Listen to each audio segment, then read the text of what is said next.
Hello good morning all. ഇന്ന് നമ്മൾ discuss ചെയ്യാൻ പോകുന്നത് നമ്മുടെ മോഡേൺ ആർക്കിടെക്ചറിൻ്റെ ഫസ്റ്റ് മൊഡ്യൂളിലെ ഒരു ചെറിയ പോർഷനാണ്. That is development of iron. അതായത് നമ്മുടെ വേൾഡിലെ അയൺ എങ്ങനെയാണ് ഡെവലപ്പായി വന്നിട്ടുള്ളത് എന്നാണ് നമുക്ക് നോക്കാനുള്ളത്. Before 18th century, the charcoal was used for smelting iron ore, resulting in the production of very poor quality iron. Such iron was used to make only chains and tie bars for supporting arches, walls, etc.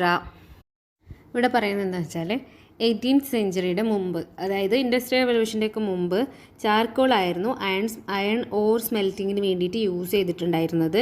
അത് result ചെയ്തിരുന്നത് very poor quality അയണായിരുന്നു, അയണിൻ്റെ production ആയിരുന്നു. അതായത് ഒട്ടും quality ഇല്ലാത്ത iron മാത്രമാണ് അതിൽ നിന്ന് produce ചെയ്യാൻ കഴിഞ്ഞിട്ടുണ്ടായിരുന്നത്. അതുകൊണ്ട് ആ ഒരു അയണ് കൊണ്ട് ഉണ്ടാക്കിയിരുന്ന സംഭവങ്ങൾ ചെയിൻസ്, പിന്നെ സപ്പോർട്ടിങ് ആർച്ചസിനുള്ള ടൈബാർസ്, പിന്നെ വാൾസ് ഇങ്ങനെയുള്ള സംഭവങ്ങൾ മാത്രമേ അതുകൊണ്ട് ആ ഒരു അയൺ കൊണ്ട് ഉണ്ടാക്കിയിട്ടുണ്ടായിരുന്നുള്ളൂ എന്ന് പറയുന്നുണ്ട്. In the early 18th century, coke was first used for smelting. With this improvement, it was now possible to make cast iron beams, columns and girders. പിന്നെ 18th സെഞ്ച്വറിയിലാണ് കോക്ക് കണ്ടുപിടിച്ചത്. കോക്ക് യൂസ് ചെയ്യാൻ തുടങ്ങിയത് iron smelt ചെയ്യാൻ വേണ്ടിയിട്ട്. അതിന് ശേഷം പിന്നെ നല്ലൊരു ഇമ്പ്രൂവ്മെൻറ്റ് ഉണ്ടായിട്ടുണ്ട്. പിന്നെ കാസ്റ്റ് അയൺ ബീംസ്, കോളംസ് ഒക്കെ ഉണ്ടാക്കാൻ തുടങ്ങി. During the 19th century, further advances were made. Bessemer's process for converting iron into steel in 1856 gave iron greater commercial use. അതായത് 19th സെഞ്ച്വറിയോട് കൂടി ബെസിമേഴ്സ് പ്രോസസ്സ് വന്നു. അതായത് ഈ പ്രോസസ്സിൻ്റെ പേര് എന്താ ഉദ്ദേശം എന്ന് വെച്ചിട്ടുണ്ടെങ്കിൽ അയണിനെ സ്റ്റീലായിട്ട് കൺവേർട്ട് ചെയ്യണ ഒരു പ്രോസസ്സാണ്. അത് 1856 കേട്ടോ. അത് പിന്നെ ആ ഒരു പ്രോസസ്സ് വന്നതോടുകൂടി അയണിൻ്റെ കൊമേഴ്ഷ്യൽ യൂസസ് കൂടാൻ തുടങ്ങി. The structural potential of iron was soon recognized. Since its tensile strength is much greater than that of stone and timber, it was used for the building of bridges. പിന്നീട് ഇരുമ്പിൻ്റെ ഘടനകളിലുള്ള സാധ്യതകളൊക്കെ കണ്ടെത്തി ആളുകൾ തിരിച്ചറിയാൻ തുടങ്ങി. അങ്ങനെ പറഞ്ഞു കഴിഞ്ഞാൽ നമ്മൾ പറഞ്ഞല്ലോ, ഈ ആദ്യമൊക്കെ യൂസ് ചെയ്തിരുന്നത് ചെയിൻസും ടൈബാഴ്സും ഒക്കെ മാത്രം ഉണ്ടാക്കാൻ വേണ്ടിയിട്ടായിരുന്നു എന്നൊക്കെ. അപ്പോൾ അത് മാത്രമല്ല, ഇരുമ്പിനെ കൊണ്ട് വേറെ നല്ല രീതിയിൽ ഉപയോഗങ്ങൾ ഉണ്ട് എന്നുള്ള കാര്യങ്ങളൊക്കെ തിരിച്ചറിയാൻ തുടങ്ങി. പിന്നെ ഈ അയണിൻ്റെ ടെൻസൈൽ സ്ട്രെങ്ത് ഒക്കെ വുഡിനെക്കാട്ടിലും ടിമ്പറിനെക്കാട്ടിലൊക്കെ കൂടുതലാണെന്ന് തിരിച്ചറിയുകയും പിന്നീട് അത് ബ്രിഡ്ജസ് ഒക്കെ ബിൽഡ് ചെയ്യാനൊക്കെ യൂസ് ചെയ്ത് തുടങ്ങി. The first bridge constructed of iron was the iron bridge Coalbrookdale, Shropshire in 1779. It had a main span of 100 feet. A century later, in 1870 to 1883, the Brooklyn Bridge in New York was constructed with a main span of 1596 feet. അതായത് നമ്മൾ ഒരുപാട് പ്രാവശ്യം പഠിച്ചൊരു കാര്യമാണ്. കോൾബ്രൂക്ക്ഡെയിലെ iron ബ്രിഡ്ജാണ് first iron bridge. അതായത് first iron bridge 1779 ഇംഗ്ലണ്ടിലെ കോൾബ്രൂക്ക്ഡെയിലിൽ Severn റിവറിൻ്റെ മുകളിലായിട്ട് സ്ഥാപിച്ചു. അതിൻ്റെ മെയിൻ സ്പാൻ എന്ന് പറയുന്നത് 100 ഫീറ്റ് ആയിരുന്നു. അതിനുശേഷം പിന്നെ ഉണ്ടാക്കിയ ഒരു ബ്രിഡ്ജാണ് 1870 മുതൽ 1883 വരെ ഉള്ള ഒരു കാലഘട്ടത്തിൽ ബ്രൂക്ലിൻ ബ്രിഡ്ജ്. അത് സ്ഥിതി ചെയ്യുന്നത് ന്യൂയോർക്കിലാണ്, കൺസ്ട്രക്ട് ചെയ്തിട്ടുള്ളത് ന്യൂയോർക്കിലാണ്. പിന്നെ അതിൻ്റെ മെയിൻ സ്പാൻ എന്ന് പറയുന്നത് 1596 ഫീറ്റ് ആയിരുന്നു, അതായത് 480 metre. The use of iron in architecture were developed very slowly. അതായത് ആർക്കിടെക്ചറൽ ഫീൽഡിൽ അയൺ വളരെ പതുക്കെ ഇങ്ങനെ ഡെവലപ്പായി വരാൻ തുടങ്ങി. Iron began to be used more and more as a building material because of its low cost, high strength, its resistance to fire, and ability to span vast areas. As a result, iron began increasingly used as structural material for more traditional forms of architecture during the 19th century. അതായത് പിന്നീട് iron പരക്കെ use ചെയ്യാൻ തുടങ്ങി. അത് എന്തുകൊണ്ടൊക്കെ ആയിരുന്നു iron അങ്ങനെ use ചെയ്യാൻ തുടങ്ങിയിരുന്നതെന്ന് വെച്ചാൽ അതിൻ്റെ മെയിൻ കാരണം എന്തായിരുന്നു? അതിൻ്റെ ലോ കോസ്റ്റ് ആയിരുന്നു. പിന്നെ കോസ്റ്റ് വളരെ കുറവായതുകൊണ്ടും പിന്നെ അതിൻ്റെ സ്ട്രെങ്ത്ത്, ആ ഒരു മെറ്റീരിയൽ സ്ട്രെങ്ത്ത് അതിൻ്റെ ഭയങ്കര കൂടുതലാണ്. അയൺ സ്ട്രെങ്ത്ത് ഭയങ്കര കൂടുതലാണ്. അതുപോലെ തന്നെ ഫയറിനെ റെസിസ്റ്റ് ചെയ്യും. പിന്നെ വാസ്റ്റ് ഏരിയാസിൽ സ്പാനായിട്ട് പ്രൊവൈഡ് ചെയ്യാനൊക്കെ പറ്റും. ഇതൊക്കെ ഇതിൻ്റെ അഡ്വാൻറ്റേജസ് ആണ്. അതുകൊണ്ട് തന്നെ അയൺ പരക്കെ യൂസ് ചെയ്യാൻ തുടങ്ങി എന്നൊക്കെയാണ് ഇതിൽ പറയുന്നത്. Iron was used exposed in the new type of buildings which evolved after industrial revolution in factories, warehouses, commercial offices, exhibition halls and railroad stations. Industrial റെവല്യൂഷന് ശേഷം വരാൻ തുടങ്ങിയ അല്ലെങ്കിൽ കൺസ്ട്രക്ട് ചെയ്യാൻ തുടങ്ങിയ കുറേ പുതിയ ടൈപ്പ് ബിൽഡിങ്സ് ഒക്കെ ഉണ്ട്. ഫാക്ടറി ബിൽഡിങ്സ്, വെയർ ഹൗസസ് ഒക്കെ നമ്മൾ പഠിച്ചതാണ്. Commercial offices, exhibition halls, rail road stations, ഇങ്ങനെയുള്ള പുതിയ കൺസ്ട്രക്ട് ചെയ്തിട്ടുള്ള ബിൽഡിങ്സിലൊക്കെ അയണൊക്കെ കണ്ടുവരാൻ തുടങ്ങി. Then exposed iron columns were used by Labrust in his building in Paris in 1843. അതായത് പിന്നെ 1843 ലാബ്രോസ്റ്റ് എന്ന് പറഞ്ഞിട്ടുള്ള ആർക്കിടെക്റ്റ് അദ്ദേഹത്തിൻ്റെ പാരീസിലുള്ള ഒരു ബിൽഡിങ്ങിലൊക്കെ എക്സ്പോസ്ഡ് അയൺ കോളംസ് ഒക്കെ യൂസ് ചെയ്തിട്ടുണ്ടായിരുന്നു. Later Viollet le Duc used exposed iron structure in his Gothic construction. അതായത് പിന്നീട് വയലറ്റ് ലീ ഡക്ക് എന്ന് പറഞ്ഞിട്ടുള്ള ഡിസൈനറും അദ്ദേഹത്തിൻ്റെ ഗോത്തിക് കൺസ്ട്രക്ഷനിലൊക്കെ എക്സ്പോസ്ഡ് അയൺ സ്ട്രക്ചറൊക്കെ യൂസ് ചെയ്യാൻ തുടങ്ങി. The use of iron on the facade of the building was first started in America. Here iron was used on commercial buildings in direct imitation of stone. അതായത് ഫേസൈഡൊക്കെ iron വെച്ചിട്ട് ചെയ്യുക, അല്ലെങ്കിൽ ഫേസൈഡിൽ അയണൊക്കെ use ചെയ്യാൻ തുടങ്ങിയത് അമേരിക്കയിലാണെന്ന് പറയുന്നു. പിന്നെ കൊമേഴ്ഷ്യൽ ബിൽഡിങ്സിലൊക്കെ സ്റ്റോൺസ് ഒക്കെ യൂസ് ചെയ്യുന്ന പോലെ തന്നെ ഈ അയണ് ഫേസൈഡിലൊക്കെ യൂസ് ചെയ്യാൻ തുടങ്ങിയെന്ന് പറയുന്നു. In railroad stations the designers fully exploited the potential of iron covering huge areas with very large span. അതായത് റെയിൽ റോഡ്സിൻ്റെ കൺസ്ട്രക്ഷനിലൊക്കെ ഡിസൈനേഴ്സ് മാക്സിമം അയണ് യൂസ് ചെയ്യാൻ തുടങ്ങി. അതെന്തുകൊണ്ടാണെന്ന് വെച്ചാൽ ഒരു വലിയ ഏരിയാസ് കവർ ചെയ്യാൻ പറ്റുമല്ലോ, ലാർജ് സ്പാനൊക്കെ പ്രൊവൈഡ് ചെയ്യാൻ പറ്റുമെന്ന് പറഞ്ഞല്ലോ. അപ്പോൾ അതുപോലെ തന്നെ അവർക്കത് ഭയങ്കര ഒരു അഡ്വാൻറ്റേജ് തന്നെ ആയിരുന്നു. പിന്നെ in 1851 Joseph Paxton designed a hall to house the Great Exhibition in London called the Crystal Palace. This covered an area of 550 meter by 140 meter in prefabricated units of glass set in iron frames.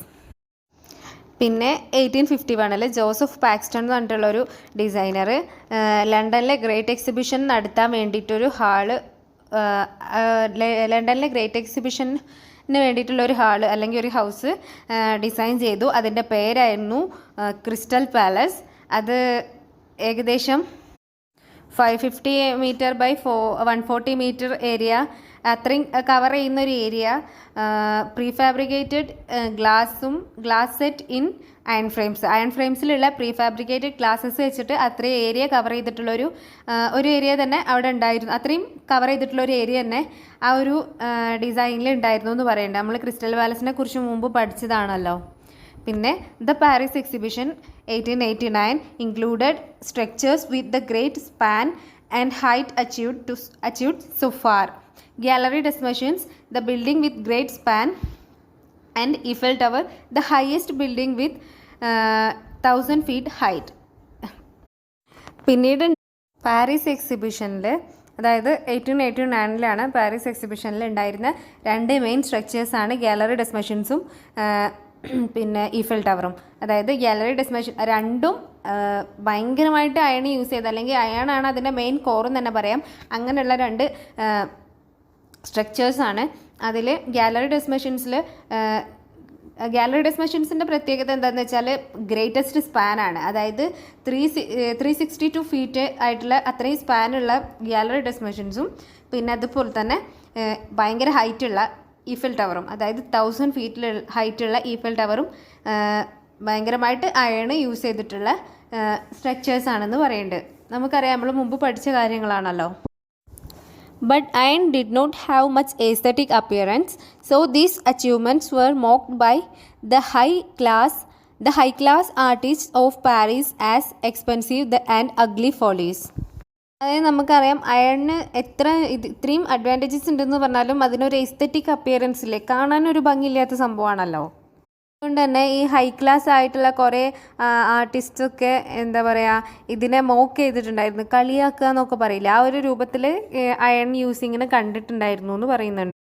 Skyscrapers started developing in America.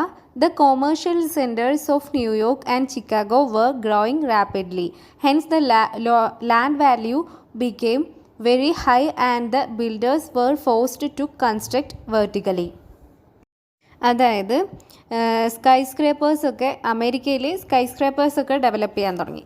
സ്കൈസ്ക്രേപ്പേഴ്സ് എന്ന് പറഞ്ഞിട്ടുണ്ടെങ്കിൽ നമുക്കറിയാമല്ലോ, height കൂടുതൽ ഒരുപാട് ഹൈറ്റുള്ള ബിൽഡിങ്സിനെയാണ് നമ്മൾ സ്കൈസ്ക്രേപ്പേഴ്സ് എന്ന് പറയുക. പിന്നെ ന്യൂയോർക്കിലും ചിക്കാഗോയിലൊക്കെ ഉള്ള കൊമേഴ്ഷ്യൽ സെൻറ്റേഴ്സൊക്കെ ഒരുപാട് വളരാൻ തുടങ്ങി. അതുകൊണ്ട് തന്നെ ലാൻഡ് വാല്യൂ ഒക്കെ ഒരുപാട് കൂടുതലായി. നമുക്കറിയാം എങ്ങനെ വാല്യൂ ഇല്ലാത്ത ലാൻഡാണെങ്കിലും അവിടെ പിന്നെ കൊമേഴ്ഷ്യലി ആയിട്ട് ഡെവലപ്മെൻറ്റ് വന്നു കഴിഞ്ഞാൽ ലാൻഡ് വാല്യൂസ് കൂടുമല്ലോ. അതുപോലെ തന്നെ ഇവിടേക്ക് ലാൻഡ് വാല്യൂസ് ഭയങ്കരമായിട്ട് കൂടി, അപ്പോൾ ലാൻഡിനൊക്കെ വില കൂടും. അതുകൊണ്ട് തന്നെ ആ ഒരു രീതിയിൽ നിന്നാണ് ഇവരെ വെർട്ടിക്കലി കൺസ്ട്രക്റ്റ് ചെയ്യാനുള്ള ഒരു ഇതിലേക്ക് ഫോഴ്സ് ചെയ്തത്. Access to the upper floors was made easy with the invention of the steam lift by E.G. Otis and was first installed in New York in 1857. Later in 1880, von Siemens developed the electrical lift. പിന്നെ നമുക്കറിയാം വലിയ മുകളിലേക്ക് കൂടുതൽ, അതായത് height കൂടുതലുള്ള buildings ആകുമ്പോൾ ഒരുപാട് floors ഉണ്ടാവും. അപ്പോൾ ഒരു ഫ്ലോറിൽ നിന്ന് മറ്റൊരു ഫ്ലോറിലേക്കുള്ള ആക്സസിന് വേണ്ടിയിട്ട് നമുക്ക് എലിവേറ്ററുകൾ ആവശ്യമാണല്ലോ. അപ്പോൾ E.G. ഓട്ടീസ് എന്ന് പറഞ്ഞിട്ടുള്ള ഒരാൾ സ്റ്റീം എലിവേറ്റർ, അതായത് സ്റ്റീം ലിഫ്റ്റ് കണ്ടെത്തി. അത് ഫസ്റ്റായിട്ട് അപ്ലൈ ചെയ്തിട്ടുള്ളത് ന്യൂയോർക്കിൽ 1851 ന്യൂയോർക്കിലൊരു ബിൽഡിങ്ങിലാണ്. പിന്നീട് 1880 വോൺ സൈമൻസ് എന്ന് പറഞ്ഞിട്ടുള്ള ഒരാൾ ഇലക്ട്രിക് ലിഫ്റ്റ് കണ്ടെത്തി. In the Home Insurance Building Chicago by Jenney in 1884, the load-bearing walls were replaced with skeleton steel frames. This was a technique used in England even before 1800, but it was only in the design of factory buildings. Jenney എന്ന് പറഞ്ഞാൽ 1884 ചിക്കാഗോയിൽ design ചെയ്തിട്ടുള്ള ഒരു home Insurance building ഉണ്ട്. അത്യാവശ്യം വലിയ ഒരുപാട് ഫ്ലോർസൊക്കെ ഉള്ള നല്ല ഹൈറ്റിലുള്ളൊരു ബിൽഡിംഗ് ആണത്. അതിൻ്റെ വാൾസൊക്കെ സ്റ്റീൽ ഫ്രെയിംസ് വെച്ചിട്ട് റീപ്ലേസ് ചെയ്തിട്ടുണ്ടായിരുന്നു, മാറ്റി സ്ഥാപിച്ചിട്ടുണ്ടായിരുന്നു എന്നൊക്കെ പറയുന്നുണ്ട്. ഈ ഒരു ടെക്നിക്ക് ഇംഗ്ലണ്ടിൽ 1800 കാലഘട്ടങ്ങളിൽ തന്നെ ചെയ്തിട്ടുണ്ടായിരുന്നു. പക്ഷെ അത് ഫാക്ടറി ബിൽഡിങ്സിൽ മാത്രമായിരുന്നു ചെയ്തിട്ടുണ്ടായിരുന്നത്. Later other architects also imitated this building and perfect the method of steel skeleton construction. The Tecoma building in Chicago 1887 to 1888 consisted of only the metal frames, eliminating the supporting walls, thus allowing greater areas of windows openings. പിന്നീട് ഒരുപാട് architects ഈ ഒരു perfect method എന്താ പറയുക, അതായത് steel skeleton കൺസ്ട്രക്ഷൻ്റെ method imitate ചെയ്യാൻ തുടങ്ങി, അതുപോലെ ചെയ്യാൻ തുടങ്ങി. പിന്നെ 1887 to 1888 കാലഘട്ടങ്ങളിൽ കൺസ്ട്രക്ട് ചെയ്തിട്ടുള്ള ചിക്കാഗോയിലുള്ള ഒരു ടെക്കോമ ബിൽഡിംഗ് ഉണ്ട്. ഈ ഒരു ബിൽഡിങ്ങിൽ മാക്സിമം അദ്ദേഹം മെറ്റൽ ഫ്രെയിം വർക്കാണ് കൊടുത്തിട്ടുള്ളത്.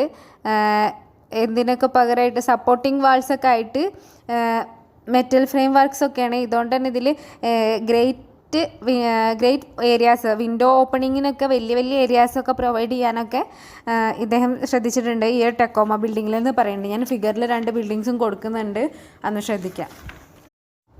Luis Sullivan who developed vertically in steel framed architecture with the Wainwright Building, Missouri in 1890. Here the structural vertical elements were not ornamented, but the horizontal elements are highly decorated.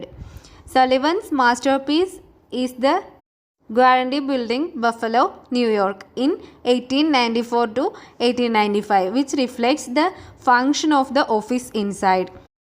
അതായത് Luis Sullivan എന്ന് പറഞ്ഞിട്ടുള്ള architect 1890 മിസോറിയിലൊരു വാൻഡ്രൈറ്റ് building construct ചെയ്തിട്ടുണ്ട്, അല്ലെങ്കിൽ design ചെയ്തിട്ടുണ്ട്. അതിൻ്റെ പ്രത്യേകത എന്തായിരുന്നെന്ന് വെച്ചാൽ vertically steel structure developed ആയിട്ടുള്ളൊരു ബിൽഡിംഗ് ആണത്. അതിൻ്റെ വെർട്ടിക്കൽ ഫ്രെയിമിങ്ങിൽ അല്ലെങ്കിൽ ഒരു വെർട്ടിക്കൽ എലമെൻസിൽ ഓർണമെൻറ്റേഷൻ ഒന്നുമില്ല. ഹൊറിസോണ്ടൽ എലമെൻറ്റ്സ് നന്നായിട്ട് ഡെക്കറേറ്റഡ് ആയിരുന്നു എന്നും പറയുന്നുണ്ട്. പിന്നെ സള്ളിവൻ്റെ മാസ്റ്റർ പീസ് ആയിട്ടുള്ള ഒരു ബിൽഡിംഗ് ആണ് ഗ്യാരണ്ടി ബിൽഡിംഗ് ബഫലോ, ന്യൂയോർക്കിലുള്ള ഗ്യാരണ്ടി ബിൽഡിംഗ്. 1894 to 1895 ആണ് അതിൻ്റെ കൺസ്ട്രക്ഷൻ പീരീഡ്. പിന്നെ അതൊരു ഓഫീസ് ബിൽഡിംഗ് ആണ്. അതിൻ്റെ പർപ്പസ് എന്ന് പറഞ്ഞിട്ടുണ്ടെങ്കിൽ അതിൻ്റെ ഇൻസൈഡിലൊരു ഓഫീസാണ് പ്രവർത്തിച്ചിരുന്നത്, ഒരു ഓഫീസ് ബിൽഡിംഗ് ആയിരുന്നു അത് എന്നാണ് പറയുന്നത്. അപ്പോൾ ഇത്രയും കാര്യങ്ങളാണ് നമുക്ക് ഈ ഒരു പോർഷനിൽ നോക്കാനുണ്ടായിരുന്നത്. 4 ബിൽഡിങ്സിനെ കുറിച്ച് മാത്രമേ ഇതിൽ പറയണുള്ളൂ, ഒരു ചെറിയ പോർഷനാണ്. അപ്പോൾ ഓക്കെ, താങ്ക് യു.